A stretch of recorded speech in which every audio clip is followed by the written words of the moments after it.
So a super quick market update. If you traded the overall NASDAQ market, it wasn't probably a very entertaining day because from where the market opened at to where it closed at was nearly break even.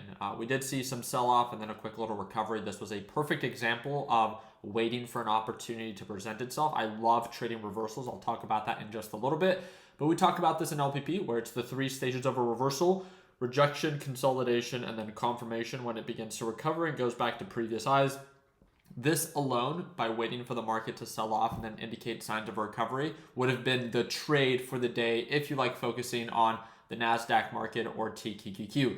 The focus that I had today, and again, it's just been a focus that I've had since Thursday of last week, is I shorted Meta. I made $54,027.88. Again, I traded with over $500,000, so please make sure that you're aware of that. And I kept my LPP team up to date from them seeing me trade in the very beginning. It began to show signs of a support, and it validated the support almost until the very end of market close, which then it later sold off. But altogether, anytime that it touched around 460, it would try to recover. I would reduce position size here, locking in profits on my short. It would run back up, then I would open short and then cover once again. It would run back up, I would open short and then cover again. And then the biggest one was when it ran up. I made my LPP team aware, and you guys might be like, well, what exactly does that look like?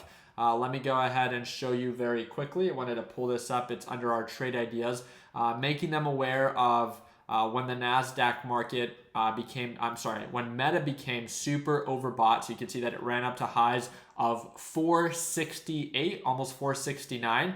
And again, talking about that overall setup. So I talked about at 12:44 p.m., this is Mountain Standard Time, opening short, adding 1K to my short. That's when direction became favorable, right? So it became overbought. The opportunity began to present itself. Again, when you short something, you make money as it sells off. And then as it broke below the EMA line, I added that additional 1,000 shares.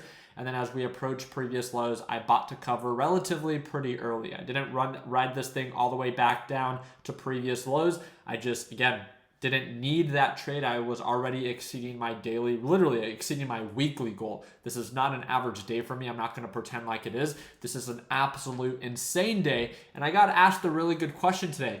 Ricky, it's great that you made money on Meta, but Meta realistically from lows to highs from previous close to today's close only dropped 3.2%. Why didn't you short coin? Coin sold off and lost in total 10% on the day. Ricky, why didn't you short coin? I want to understand. I'm not perfect. And I was so focused, and I don't know if this happens to you guys, and this is why, again, I don't mind using myself as an example. I have been paying attention to coin, but my attention began to shift after Meta reported earnings and announced that it was going to, give dividends, right? Every quarterly earnings, which caused the stock to go up. Meta gapped up 25%. I viewed it to be very overbought, and it was a very interesting short play. My focus then shifted from shorting coin to then shorting Meta. And I completely agree that yes, coin would have made more sense. I would have made more money shorting coin within the first, 1.5 hours, 2 hours of the market open. But this is why I talk about focusing on one specific stock and not overcomplicating it. I'm not bothered, obviously, that I decided to short Meta. I'm still extremely grateful. I'm very grateful for how today played out.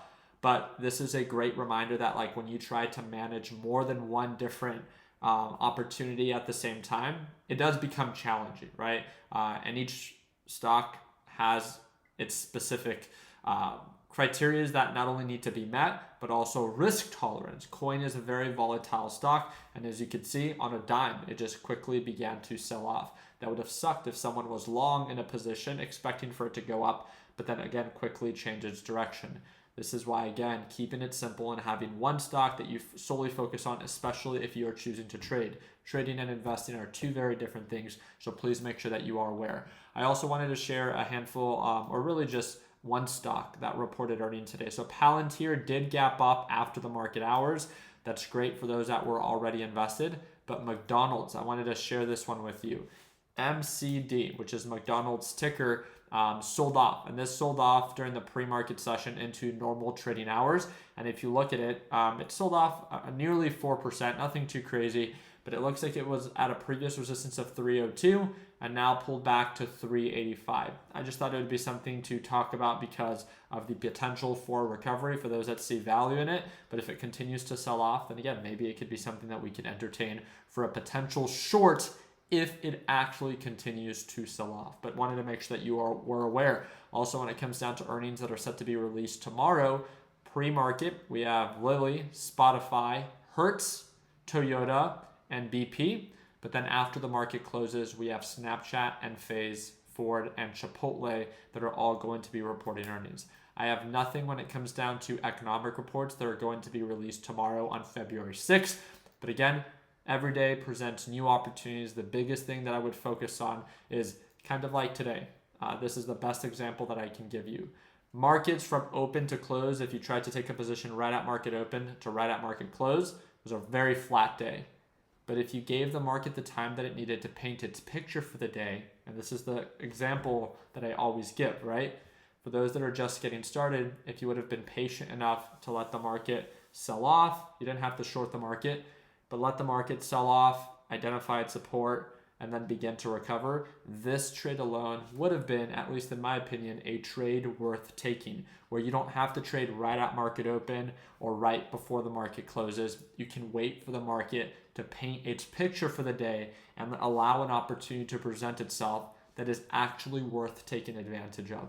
And when looking at this, I think it's much easier to see why it's so important to stay patient. And I hope that encourages all of our beginners that instead of making impulsive decisions or feeling the need to take a trade right at market open, that this really encourages you to maybe take a step back, stay patient, and stay calculated, and maybe trading every single day or until our criteria is met.